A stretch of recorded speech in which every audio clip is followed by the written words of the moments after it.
Hello strangers, how are you? It's been a long time since I last blogged, and I just wanted to give you guys a bit of an update and say hello. Hope that everyone's well and that life has been treating you as good as it has me, really. So it's been 7 months since my last blog. Sound like I'm in confession, don't I? And whilst a lot has happened, a lot hasn't happened as well. As you can see, my hair's quite long now. It's grey on the top. I have had a hair transplant. I had that, for those of you who haven't been keeping up to date with my Instagram and stuff, so I had one first bank holiday in May, so beginning of May, and it's been about 2.5 months since I had the transplant. And I don't know if you can see, but look, little hair growths. So that's been really good. So that's happened to me. But also, Saturday just gone was a very special day for me because it was actually 7 years since I started this journey. I can't believe that actually I am 7 years now further forward than I was when I first started living publicly as Debbie anyway. 13th of July 2012, a date that is etched into my memory and will be for until my dying day. But really, it's weird because all the things that I was worried about when I first started this journey, none of them came to fruition really. Some people rejected me, but a lot of people didn't. And the things I was afraid of, a lot of them didn't come true, but isn't that always the way? I wish I could I wanted to impart some of the things that I've learned in the last 7 years, just in the hope that it'll help one person. It blows me away that I still actually get comments on some of the videos that I did 7 years ago. It's just, I guess, the magic of doing something like this and whilst I don't do it as often as I used to be able to still touch people's lives in a positive way means that I'm going to continue to share this until I guess I've got nothing more to say. And anyone who knows me knows I'll never have nothing to say. Therefore, you're stuck with me. Oh goodness. So you can see I'm in new surroundings. That's a temporary situation. Still living in the same area that I was. Professionally, I've just started a new role 2 days ago. So I'm now doing a job in marketing, which is great because I feel like I needed a change, but it's also terrifying. And I was really unsettled at work today, and I was chatting to one of my colleagues who's he's on the same team as me, and I've been struggling with not having the answers. So used to having the answers. I'm not saying I knew everything in my previous role, but bit of an expert in the field that I worked in, I think anyway. So to go from knowing a lot about what you do, I wouldn't say I know everything because you never know everything, to not knowing much at all, or to be one who's kind of had a lot of control and then to relinquish all the control and then being more the facilitator stroke coordinator rather than the person who's doing a lot of the organising. It's a very different dynamic and it's made me doubt myself, but I've actually come home and had a reflection after the conversation that I had with my friend, and the times when we feel most anxious and the times when we feel that we're not in control, you just gotta let go. You can't be in control, and that is the point. It's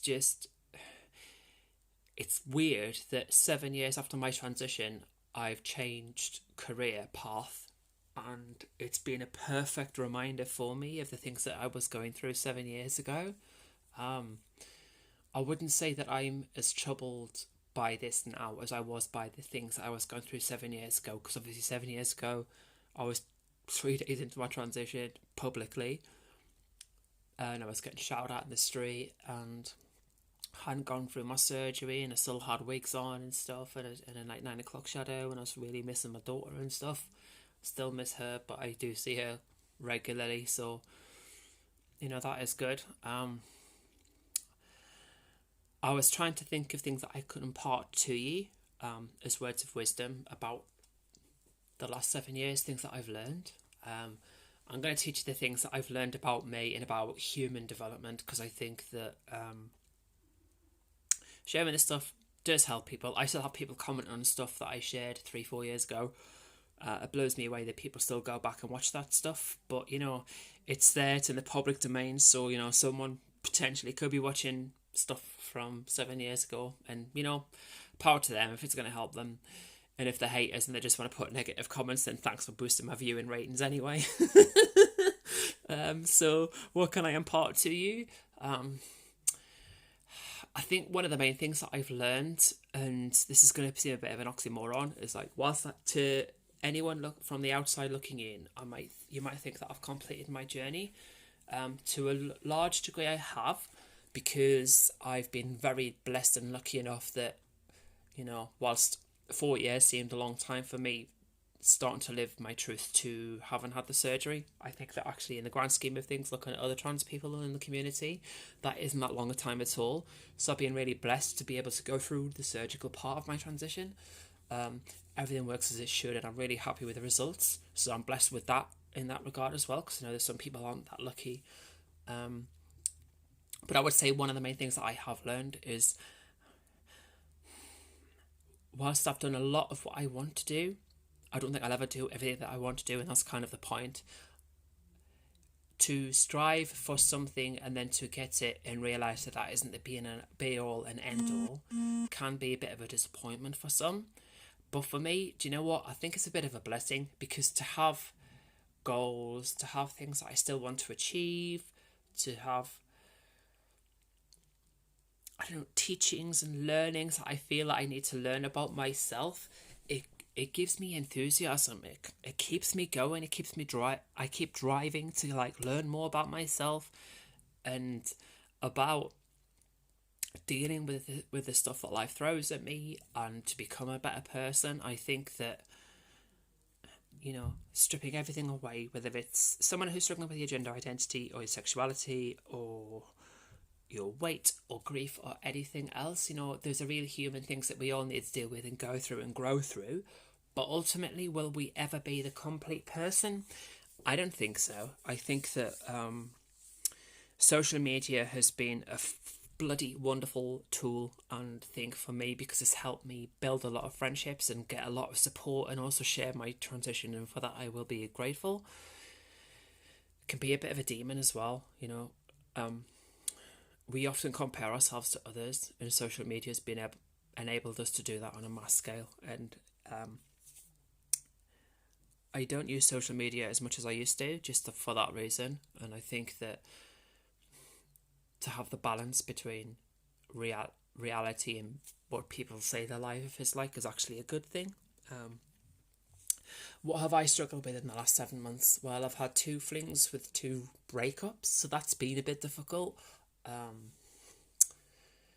second and the last one especially, because I put my all into this person, and they had to go off and find themselves, and they had to go through that with me to figure that out. There might be a potential for a reconnection of ourselves at some point, but I'm not holding my breath, and I'm still putting my all into the things that I love and I'm really passionate about. I've started working on Gadio now, the gay heartbeat of the UK, for those that know the strapline, but that's in Manchester. Doing voluntary presenting. It's not really presenting, but it's they do a thing called the exchange, and they have a presenter and then panelists who discuss news stories and other topics. So I've been a panelist for quite a few occasions now. That's been really good. It's been a bit of a learning process for me in terms of how I present, and you know, you have to be careful what you say, etc., because obviously you're going out on live radio, so that's been a bit of a challenge, but I think it's made me a more effective communicator. And also, so when I started Gadio earlier on this year, they were doing a project around LGBT mental health, and it was my idea to talk about my eating disorder, and it's something that I hadn't visited since I'd first suffered with it back very early on in my transition. I don't know if, I'm sure I've shared this before with you guys anyway, but I had bulimia when I first started, because I was dealing with so much in terms of change and turmoil and stuff I was going through. My eating disorder, my bulimia, was the one thing that I could control, therefore I did suffer for it for quite a while. And whilst I got through it and didn't do it and compartmentalized it was the best description I can come up with. I'd never revisited it until I did this project, and it brought all the feelings back, looking into how I felt and then talking about that at the time, 7 years on, and talking to Beat, the mental health charity that helps people who have eating disorders, as well as to another guy who'd written a book about eating disorders, and then Channel 5 made a documentary about him and stuff. So it was really interesting talking to those people and learning how they help support others and how their sharing their journey helped them to a degree. It was also really traumatic for me because it brought those feelings back. I nearly went back there at work as well, and if I hadn't put me into my friend when she was coming out of the toilet, I think it would have happened. So that's been pretty dark for me, revisiting that, but also coming out the other side of it. I actually feel that it's been cathartic because it's less of an issue that it was, because I've dealt with it and I've been open about it, rather than felt ashamed about it, talked about it more openly rather than just on this YouTube channel. So that's been really helpful. And I met a couple of people at a gig late January, early February, Lee and Ange, hi guys. And you know what, since I've met those guys, I feel like I'm a better person. I have a friend, and forgive me if I've never shared this with you guys before, but she tells me that you meet people for a reason, a season, or a lifetime. And I feel like those two people I've met are for a reason and for a lifetime. And all of their friends and their extended family and everything else, they've all just accept me for who I am. And I know people say, well, why wouldn't they accept you and stuff? But one of the main kind of... what's the word? God, I don't know. Forgive me, I'm a bit tired today. One of the main fears that we have as trans people is like the fear of acceptance, fear of people not accepting you because of who and what you are. And even now, 7 years later, I still go through those feelings. So I don't think they'll ever go away, but I think I've learned to deal with them more and just accept that is part of who and what I am. But quite often, if I'm in a social situation, I don't want to be just Debbie, the trans person, but I'll just call it out straight away. If you wear your differences as a suit of armour, it can't be used to hurt you. Tyrion Lannister said something similar to that in the Game of Thrones series. But I think once I say what I am, then it removes any ambiguity.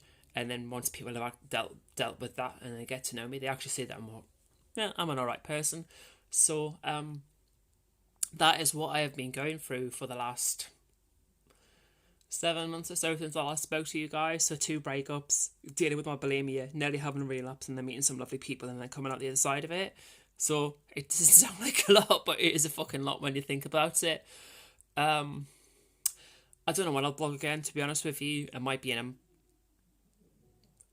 6 weeks, might be in 6 months. It's not going to be in 6 years, that's for certain. I'll try and do at least one annually, just so you can see how I am, how I look, and how things are. I think it's fascinating for people to look how hormones and stuff has changed people's appearances and stuff. I might look like I've lost a little bit of weight since my last blog, and I have, admittedly. But I'm admitting I'm in a good place. I did nearly revisit my bulimia, but I didn't. So please don't worry about me. I'm fine. I feel healthy. 7 years into my transition, I've never felt so alive. Honestly, it's like I will be driving along in my car, and sometimes I will just cry because I am so happy. And whilst I might be single, and I'm not really that arsed about finding anyone at the moment, because I love myself so much, not from a place of ego, but from a place of self-acceptance, to finally be the person that you've always wanted to be, and to love who you are. That is the most empowering, wonderful, beautiful thing that you can ever do to yourself, is to follow your truth. So I'm going to leave it there. Thank you so much for watching. Thank you to everyone who comments, likes and shares these videos. And as I said, if you're going to watch it and then put a negative comment or a downward thumb, thanks for that, because you've boosted my viewing ratings anyway. So until next time, take care of yourself, be yourself, no one else, and I'll speak to you soon. Bye.